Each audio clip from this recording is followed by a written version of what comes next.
हरे कृष्णा। आप सभी को चैत मास के 8वें दिन की हार्दिक शुभकामनाएं। आइए आज 8वें अध्याय में रक्त बीज का वध का स्मरण करेंगे। महर्षि मेधा ने कहा, चंड और मुंड के मारे जाने और बहुत सी सेना के नष्ट हो जाने पर असुरों के राजा शुंभ ने क्रोध युक्त होकर अपनी संपूर्ण सेना को युद्ध के लिए तैयार होने की आज्ञा दी। उसने कहा, अब अदायुध नामक 86 असुर सेनापति अपनी सेनाओं के साथ युद्ध के लिए जाएं और कंबु नामक 84 सेनापति भी युद्ध के लिए जाएं। कोटिवीर्य नामक 50 सेनापति और धूम्र कुल नाम के 100 सेनापति प्रस्थान करें। कालक मौर्य और काल के दैत्य भी सेनाओं सहित युद्ध के लिए कूच करें।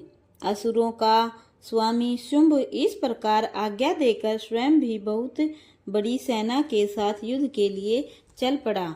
उसकी सेना को अपनी ओर आते देखकर चंडिका ने अपने धनुष की टंकार से पृथ्वी और आकाश के बीच का भाग गुंजा दिया। हे राजन, उसी समय देवी के सिंह ने भी दहाड़ आरंभ कर दिया और अंबिका के घंटे के शब्दों ने उस ध्वनि को और भी बढ़ा दिया। धनुष की टंकार, शेर की दहाड़ और घंटे के शब्द से पृथ्वी और आकाश के बीच का भाग गूंज उठा। हे राजन, ऐसे भयंकर शब्द को सुनकर राक्षसी सेना ने देवी तथा सिंह को चारों ओर से घेर लिया। उस समय दैत्यों के नाश के लिए और देवताओं के हित के लिए ब्रह्मा, शिव, कार्तिकेय, विष्णु तथा इंद्र आदि देवी की शक्तियां जो अत्यंत पराक्रम और बल से संपन्न थी, उनके शरीरों से निकलकर चंडिका देवी के पास गई। जिस देवता का जैसा रूप था, जैसे आभूषण थे और जैसा वाहन था, वैसा ही रूप, आभूषण और वाहन लेकर उन देवताओं की शक्तियां दैत्यों से युद्ध करने के लिए आई। हंस युक्त विमान में बैठकर और रुद्राक्ष की माला तथा कमंडलू धारण करके ब्रह्मा जी की शक्ति आई। वृषभ पर सवार होकर हाथ में त्रिशूल लेकर महानाग के कण कण और चंद्र रेखा से भूषित होकर भगवान शंकर की शक्ति माहेश्वरी आई। मोर पर आरूढ़ होकर हाथ में शक्ति लिए कार्तिकेय जी की शक्ति दैत्यों से युद्ध करने के लिए आई। भगवान विष्णु की शक्ति गरुड़ पर सवार होकर शंख, चक्र, धनुष तथा खड्ग हाथ में लिए हुए आई। श्री हरि की शक्ति वाराह का शरीर धारण करके आई और नरसिंह के समान शरीर धारण करके उनकी शक्ति नारसिंही भी आई।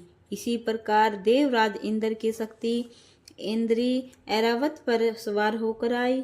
इन देव शक्तियों से घिरी हुई चंडिका से भगवान शंकर ने कहा, मेरी प्रसन्नता के लिए तुम शीघ्र ही इन असुरों को मारो। उसी समय देवी के शरीर में से अत्यंत उग्र रूप वाली और सैकड़ों गिद्धड़ियों के समान आवाज करने वाली चंडिका शक्ति प्रकट हुई। उस अपराजिता देवी ने धूमिल जटा वाले भगवान श्री शंकर जी से कहा, हे प्रभु, आप मेरी ओर से दूत बनकर शंभु निशंभु के पास जाइए और उन अत्यंत दैत्यों से कहिए, जो तुम्हें अपने जीवित रहने की इच्छा हो तो त्रिलोकी का राजा इंद्र को दे दो। देवताओं को उनका यज्ञ भाग मिलना आरंभ हो जाए और तुम पाताल को लौट जाओ। किंतु यदि बल के गर्व से तुम्हारी लड़ने की इच्छा हो तो फिर आ जाओ। तुम्हारे सांस से मेरी योगिनियां तृप्त होंगी। भगवान शंकर से देवी का आदेश पाकर उन दैत्यों के क्रोध का कोई आर पार न रहा। जिस स्थान पर देवी विराजमान थी वहां वे पहुंचे और आने के साथ ही देवी पर बाणों और शक्तियों की वर्षा करने लगे। देवी ने उनके फेंके हुए बाणों, शक्तियों, त्रिशूलों और फरसों को अपने बाणों से काट डाला। काली